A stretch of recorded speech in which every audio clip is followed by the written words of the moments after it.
the new item was. That didn't make sense. Oh, Kim's gonna kill me, right, Kim? So, anyway, and actually I do that test with kids, and it's pretty amazing. It's like, I'd be like, I just don't understand. So, if we'll watch one more video, and then I have a couple of questions for you about it. So, this is another Theory of Mind video.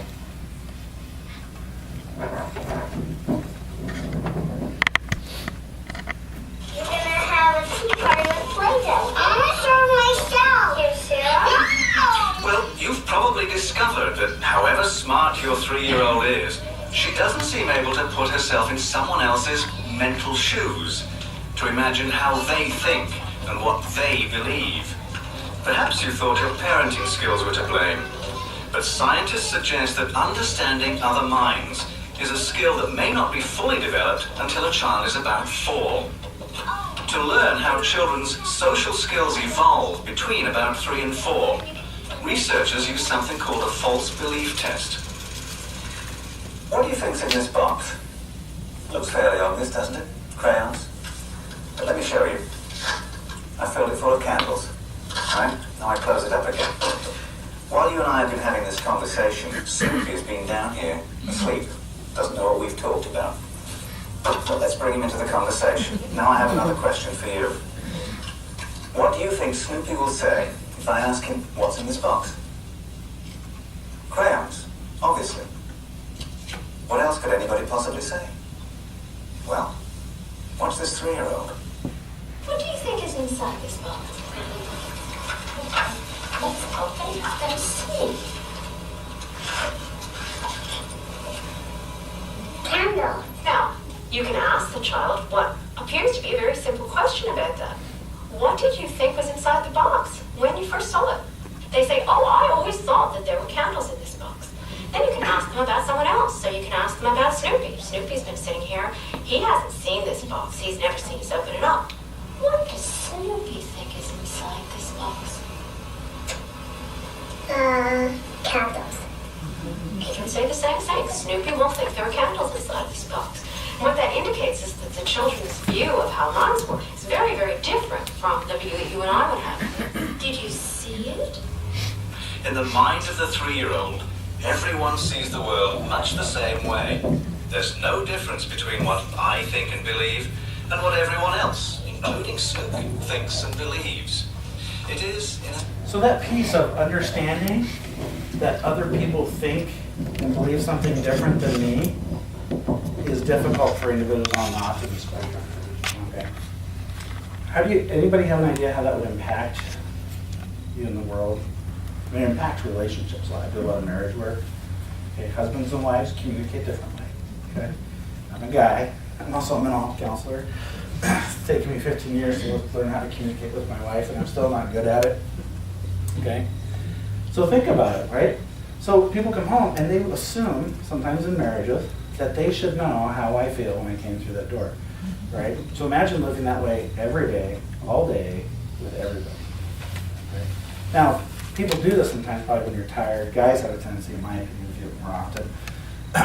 But guys are also more likely to be on the autism spectrum than girls. I don't know if there's a relationship there or not. So all the time, they may actually think that you know what they're thinking, and then they get mad frustrated because why aren't you doing what I'm thinking, which is hidden in my head, but you should know what I'm thinking, right? So that's really confusing. But kids, or individuals on the autism spectrum, it's really important to teach them that people do not know what you know. Now, so at about age 3 or about 4, world, a kind of mental Eden. And then, about 4. sorry. So, and it does switch about age 4. So somewhere along the line, their brain develops, and they can figure this out. And kids on the autism spectrum don't. So, and that's where I think the brain is wired differently. So these are my dogs. Okay, some people have seen this before. All right. So this is Stella, and this is Rosie. This is my wife's dog. This is my dog before we got married. Okay, and she's a Weimaraner, so if anybody knows anything about Weimaraners, they're very high-strung ADHD dogs, right? They're going 100 miles an hour. This is a golden retriever yellow lab, and she's very docile. So what's happening in this picture? This is theory of mind. We're going to do this. What's happening in this picture?